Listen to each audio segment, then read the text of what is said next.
Hey guys. So today I want to talk about something that happened over the weekend. Um, I was in a message with someone and it was about food. And that message about food turned into this detailed message about what somebody wanted to eat. This person remembered what this food looked like, smelled like, tasted like. Um, they described this food as I would describe um, a woman, tall, short, blonde hair, brown hair, blue eyes, green eyes. Um, it was amazing how this person described food, and it really opened my eyes to really stand back and want to look at this from a whole different perspective. Because when I was big, I would do convenience. I ate for convenience because I was lazy. I was simply a lazy person. I did not want to cook. I did not want to go into a store to get it because then I would have to stand in line. So a lot of times, because of my anxiety and because I worried what people thought, I wouldn't go to a grocery store that didn't have a self checkout because people are behind me. So I would just feed into, look at that fat ass buying all that food. That's just how I thought. So for me, fast food was the easiest thing, or a liquor store that didn't have a lot of people in there. One of the things that I promised everybody that I would do is not only be truthful, but I would talk actually about my journey. Not all the good things about my journey. Oh, my life changed this way. I want to talk about all the things that were the bad parts because a lot of you are following this journey. And your own journey is at that place I was at one time. I'm not done with my journey. My journey is not even in the mid stroke of this whole thing. I just lost a lot of weight. I still want to get down in inches. I didn't say weight, I said inches. So when you are standing in that line and you have all that food, but yet you're worried about what the outside world thinks, I've been there. So for me, food was never that type of addiction that I had to have one specific thing. When I was hungry, I went for whatever was fast and easy. And usually it was McDonald's or Wendy's. If there was a Carl's Jr. or a Taco Bell in that close vicinity of my home, I probably would have gone there too. But those two restaurants were just closer. And there are some days that I had to have something, so I would drive in the middle of the night that was a 24-hour drive through if I wanted it. So I was addicted to convenience of that food. I didn't want to go in that store and buy the good food to cook it. I didn't want to go make chocolate chip cookies. I could go into 7-Eleven and just buy chocolate chip cookies. So it was never that type of food addiction. But along the way, you start to realize why so many people are addicted to food. Food doesn't talk back. Food doesn't call you a loser. Food doesn't pick you last for a game. Food doesn't say you can't do something. Food doesn't cheat on you. Food doesn't say you're ugly or you're pretty. Food is just there for you in abundance, and it gives you all the love that you think you require. Food is always going to be there. So when we decide to eat and eat and eat and eat, we're after the love of that food. We just want that food so much because that food never says no. Now, on the flip side, when someone says, no, you can't eat this, we hate that person. We go after that person. We get so pissed at that person, we don't even want to see or hear from that person.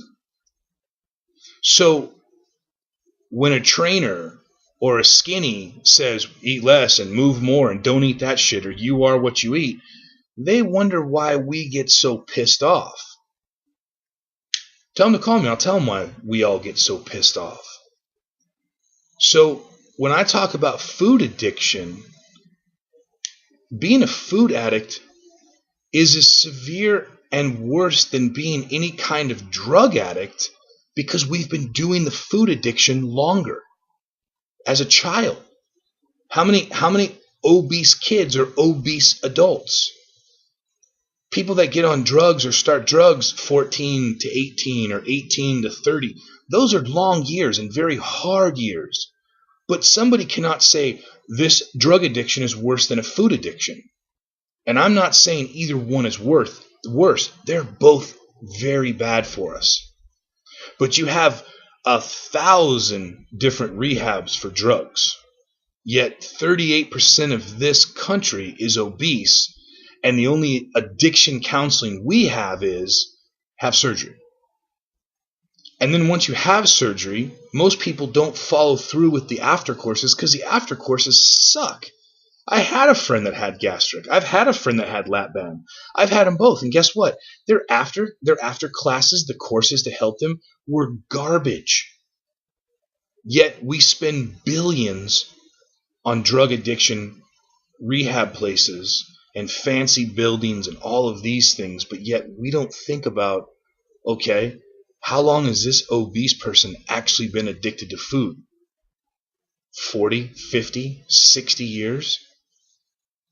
It's kind of crazy when you think about how long someone's actually been addicted to food, but why addicted to food? When you go into somebody's house that's obese, when I get called and say, hey, I want your help, Biggie, come on over. Okay? I'll help you. And I go over there. I see the same foods. It's kind of like the same drug. You don't see every flavor of cake or every flavor of soda or every single different kind of candy. You see one kind. You see that chocolate cake. You see those Reese's peanut butter cups, bag after bag after bag, wrapper after wrapper. It's no different than if you were to do a recreational drug of your choice. Food is a fucking drug. So whoever says it's not and just stop eating it, I would love to spend some time with you. I would like to put you in a closed room and beat the shit out of you for putting people down thinking that, hey, you can just quit. No, you can't just quit. This person cannot just quit. That is why when I design all these eating plans and I help people, I don't take their favorite food away. Because if you ask a Biggie, and I ask everybody that's listening to this, what's your one thing you couldn't be without, but what are the 5 things that you do eat now that you could be without? Guess what? I replace 5 of those foods, but I give you still that one food for a period of time. You can't just quit cold turkey, or guess what? The thing that's always been there for you, the thing that's always going to make you feel good and give you love is that food that you will run back to if someone tries to take it away. So I want everybody to email me or comment. You guys can comment, and again, I point down like you guys can see the comments, which is crazy. I'm still new to this freaking thing, but you guys can email me, biggie@eataskinny.com, or you guys can leave comments. But I want to know if I'm either crazy or if I'm onto something. Because if I'm onto something, then I'm going to keep going on this, because I really believe what we're doing is changing not just lives, but it's changing the outlook of things. And that's what I want to be a part of. And if there's anybody in my room that comes in that wants to leave any negativity, we block them. I don't give a shit. So don't think that it has to be completely discreet, because everybody that's watching this is usually in the same boat. And guess what? I know people that I've started to help recently that have had eating disorders that are not big, and they still choose the exact same foods that they go after. It's not just an abundance of all these other things. It's specifically a food. So now, if this is something that we've never really looked at, this is something that changes the game completely.